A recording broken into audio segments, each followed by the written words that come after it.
I got into archery about 6 months ago, and I started out with a Diamond Infinite Edge compounds at 50 pounds, and I shot it for a couple months and got pretty good with it. Really enjoyed it, and I decided recently I wanted to try a recurve, so I picked up a PSE Mustang in 40 pound, and I've really enjoyed shooting it. And my wife kind of got interested in it, but the 40 pound was a little bit too much draw weight for her, so went back to the PSE Pro Shop and bought her a Razorback in 25 pound, and she's really enjoyed it. And I shot hers for a little while, and I liked it so much that I went and bought a Razorback XL, which is the same bow, just has a longer riser. And I got mine in 30 pound. And it's a really good little beginner's bow, fun to shoot, low draw weight, so you can shoot it a lot without really wearing yourself out. And I searched Razorback on YouTube looking for tips and tricks to do to it, and I found a lot of videos, so it's quite a popular bow. So after the couple of weeks of shooting ours, I just thought I'd share some of what I've done to ours with everybody else, so anybody else that's just getting one can know how to set it up.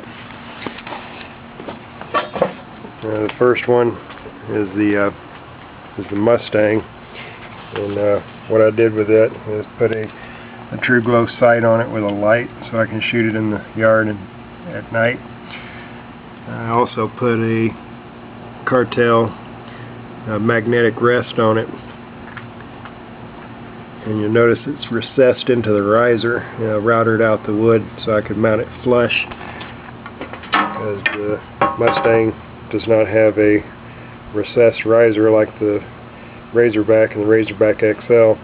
But I have it set recessed so that nothing sticks out but the tip of the plunger and the wire of the rest. I set the brace height on this one at 7.5 inches. I put cat whiskers on it and added some felt strips just under the string on each limb, and that stops the string slap against the limbs, and it helps to quiet it down. Get a pack of about 25 of these little felt strips at Walmart for about $3. They last forever. One thing I did notice on the string on all three bows is the serving started coming apart after just a little bit of use. So I've invested in the serving tool, and I've reserved the center serving on this one, and I've had to reserve the center serving and both ends on the two Razorbacks. And anybody just getting into archery, there's a few tools that you're definitely going to need. One is this set of knocking pliers and the D-loop pliers. It's all in one, and use that to set your knocking point on the string. And it also takes the knocking point off, so if you set it and you need to move it, adjust it or whatever, you can open it back up and reset it. I didn't buy a bow square, I just bought a cheap little plastic art square from the art store, and I marked it on one end a ½ inch below or above the center. And that's a good starting point at the ½ inch. And the way I use it is just set it on the rest,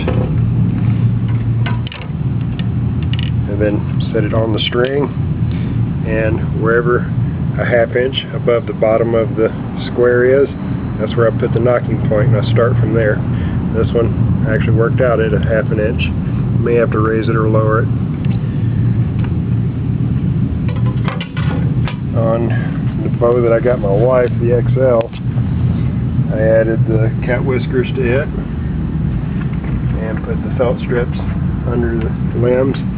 I also put a magnetic rest on hers, and you notice on both of them I put this little felt pad underneath the wire. That way when you shoot, when the wire slaps the side of the rest, it doesn't make any noise, it's quiet. And hers just has a solid rigid plunger. And I added a sight on hers, and I put a light in it so she can shoot at night. And on hers I also added what they call no gloves, just the rubber finger grips. You can shoot the bow just like that with bare fingers, but she has problems with capillaries in her fingers that break real easy, and the draw weight kind of works on her fingers after a little while, so she shoots with the no fingers and a tab, the finger tab, and use the fur lined one. I think the fur lined one gives a pretty smooth release. The other thing is the arm guard. Recurve bows have a lot of string slap, especially if your brace height isn't set up right, and I call it string bite because it's what it feels like. It feels like it bites you. It hurts like a bitch.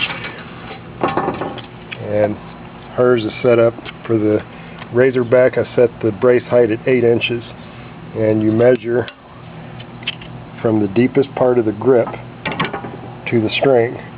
And to adjust the brace height, you need a bowstringer. Don't use you'll stick your leg through the bow and bend it back trick, because all you're doing there is you're loading up one limb more than the other, and you're overstressing the limbs. Use the bowstringer. Take the string off on one end and start twisting it. This one took 15 twists, and it brought the brace height to 8 inches. And having the brace height set right will quiet the bow down and also reduce the string slap. On the Razorback XL, it's the same bow, like I said, just a longer riser. I set the brace height at 7.5 on it. That one took, I think it was 20 turns of the string to get it to 7.5. And the Mustang is also set at 7.5. Something else you can use is a regular leather shooting glove. I started out with this one, and then I tried the tab and found that I liked the tab better. And then also tried one of these. It's the AAE Cavalier tab, and this one's a pretty neat tab. It's very consistent with the way it shoots, because it has a notch in the top of the groove there, so that when you grab the string, you put the string all the way up against the metal plate, and the nocking point fits in that notch. And then the leather part here, you trim it out so that when you draw it back at full draw, it doesn't pinch the nock or anything. And it has a shelf that goes right here if you shoot with your hand under your chin as anchor point, but I use index finger in the corner of my mouth, and so you take the shelf off for that. And it has adjustable string and the finger spacer here. It prevents your fingers from pinching the nock when you draw back. And I added a little bit of a foam rubber pad to the top of mine, because after about 50 arrows through there in a row, then that little thing really starting to dig into your finger and gets kind of uncomfortable. And it kind of messes with your form if you're worried about your finger getting sore, anything distracting you.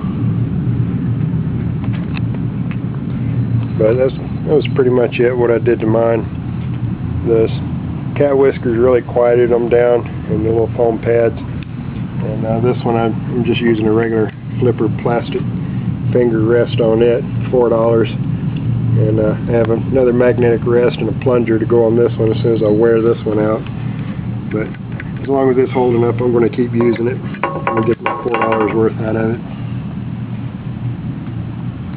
The bow stringer runs you about $11, $12. Pretty simple, easy to use. You stick it over the ends of the bow. One end goes over the top, one over the bottom end of the limbs, and you just step on the string and pull the bow up, and it pulls it back for you. Put slack in the string, and you slide the top end down the limb. There's plenty of videos on YouTube already of how to do all this stuff. I was just showing some of the things that I did to mine. And these bows shoot really nice. I've enjoyed them a lot. And I've Robin Hooded 6 arrows so far since I've started 6 months ago. Did one with a compound, 2 with the Mustang recently, and the other ones were done with my Razorback XL. And no, I'm not that good of a shot. It's just pure dumb luck. But that's how many arrows I shoot a day. So you shoot a lot, you shoot enough, eventually you're going to start hitting arrows.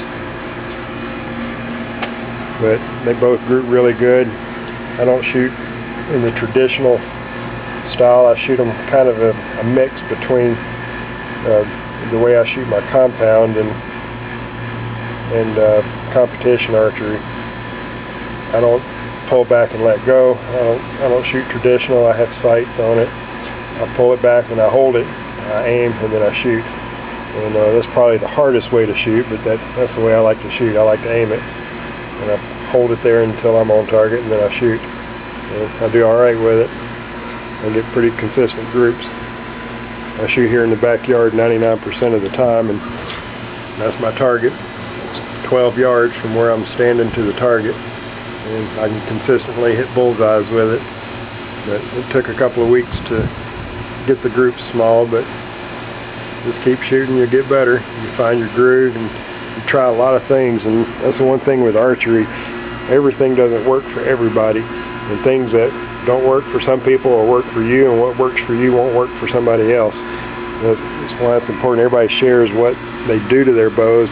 That way everybody can try everything, come up with new ideas and find something that does work. And my bows are all combinations from different stuff that I saw on YouTube and read online on the internet. And I've used a little bit of everything and tried a lot of everything. And my XL, I've got finger savers on it, but I ended up sliding them up out of the way because I found that when I used a tab with the finger savers, the no gloves, my groups started getting kind of inconsistent. Yeah, it was comfortable and didn't hurt my fingers, but the consistency just wasn't there. So I already had the cat whiskers on, so I couldn't take them off, so I just slid them up out of the way. Now they work as string silencers, and the no gloves actually will help silence the strings down. And I gotta say, these bows shoot pretty quiet with the way they're set up right now. But that's pretty much it.